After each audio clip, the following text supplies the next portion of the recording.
Hi, Joe DeSanto here. In this video, I'm going to walk you through buying Quicken. And while I do that, I'm going to talk a little bit about the difference between Quicken for PC and Quicken for Mac. I'm also going to show you how you set up your account after your purchase.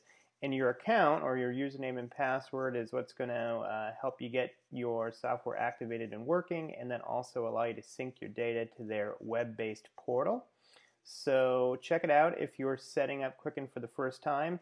And then after this video, I'm going to do one where I walk you through putting in my template, which will save you a bunch of time making categories and setting up the software. So hope it's helpful. Thanks. Hi there, I'm Joe DeSanto, by the way. I'm an independent CFO and business consultant. I actually spent most of my career in Los Angeles building a few multi-million-dollar businesses, and I've since semi-retired, and now I help other businesses and individuals manage their money and plan better for their future.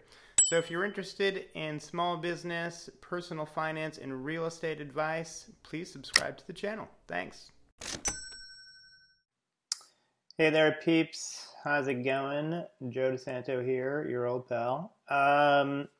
So I'm actually in the process of onboarding a new client. It's an individual friend of mine, is a creative person, and I'm going to be managing their personal finances. I actually already manage their business finances.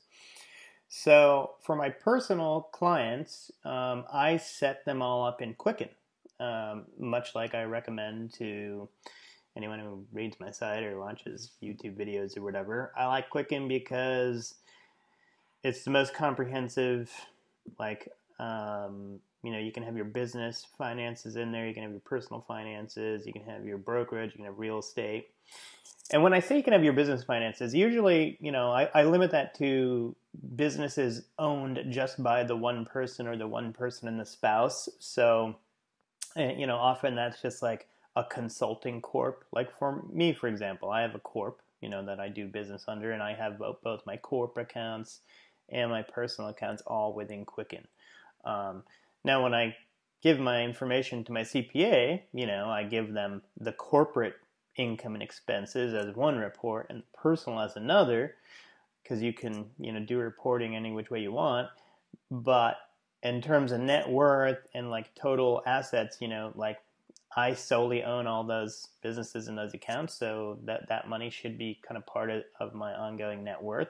Now, if you have a business with partners, which I also have, usually I do those books in QuickBooks, like some of my real estate partnerships and what have you. Anyway, so on my website and in one of my courses, I talk about how you can use some of my Quicken template files to start your Quicken file from, and I recommend that because I've built in all the categories and everything in a good way, the way that sort of lines up with all my downloads and stuff. And it just saves a lot of legwork. I mean, you can open up Quicken and just start from the base file, and they put in a certain amount of categories and all that too. But anyone I coach and that starts with Quicken, I give them my template files. So I'm gonna do a couple videos here where I walk through getting Quicken, because people often ask me about what should I get, what the deal is, how that whole bit works. And then I'm going to do another video once I've bought Quicken and I have my user and password and purchased the right product. I'll walk you through how to open it up and import my template file and make it your own. So I am going to buy Quicken here for my friend and new client. Now, usually the website will figure out which computer you're on. It sees that I'm on a Mac. I am on a Mac. But I actually use the Windows version. And the reason is, if you notice here in Mac, they have Starter, Deluxe, Premier. On the Windows side, they have one more called Home and Business. And I really wish they had this for Mac, but they just don't yet.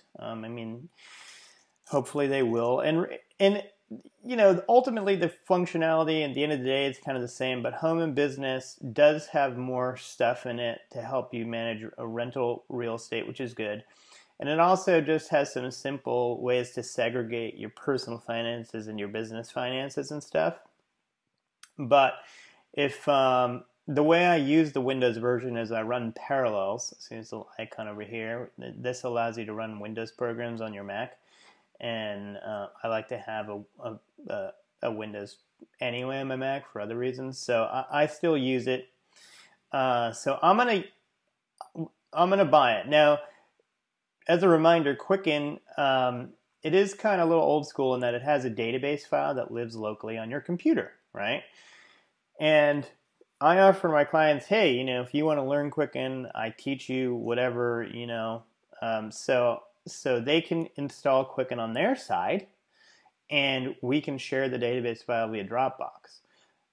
Quicken technically doesn't support that, but it works. Also, though, the way Quicken works now is that you can sync all your work to like a web-based portal.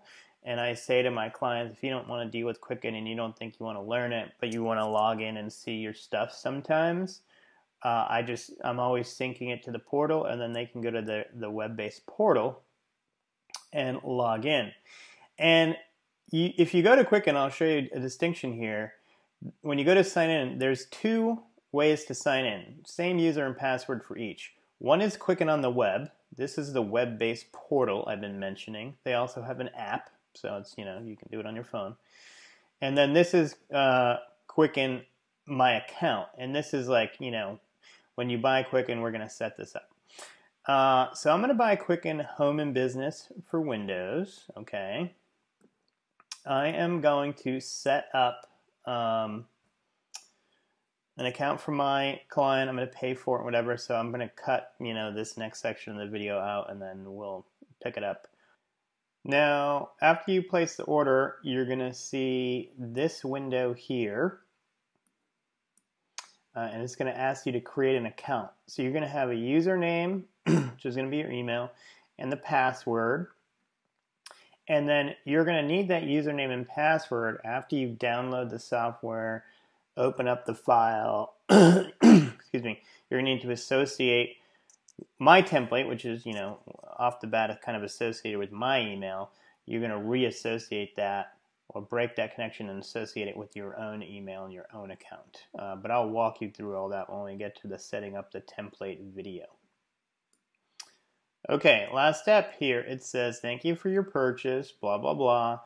Download Quicken for, well, see, it keeps prompting me to download Quicken for Mac, but see below that, it also offers Windows. It prompts me for Mac because it knows I'm on a Mac, but it doesn't know that I'm going to run it on Parallels, which again, by the way, Quicken doesn't support. Like if you call Quicken and need support, don't ever tell them you're running Parallels. Just say, I run it on Windows, period.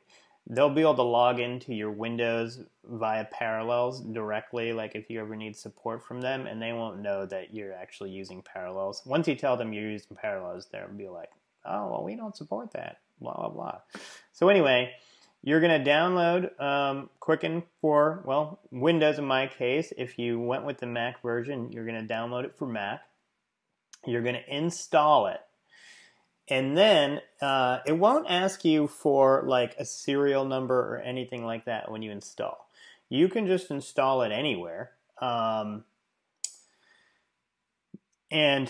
the way you get to use it anywhere you install it is by eventually putting in your username and password from your account. So you can have it on a bunch of computers, and you just associate your username and password from your account with your file. But you can have multiple files associated with your username and password. But the thing is, if you're going to sync to the web portal, you really can only have one file associated with any given Quicken account, because your username and password that you set up will also be what you use to get into the portal. So you can't have multiple sets of books on the same email, because then it'll muck up. It won't be able to sync, with the whatever. So ultimately, buying the subscription for like a use, really gives you one instance on the portal, but as many instances you want in terms of local files and what's on your computer. So, but you don't really ever need more than one setup for the most part. Okay, so that's how to buy Quicken. Note your username and password, and in the next video, I'm going to show you how to use my template file and get it set up. And I'll explain why using my template file is valuable. Okay, thanks.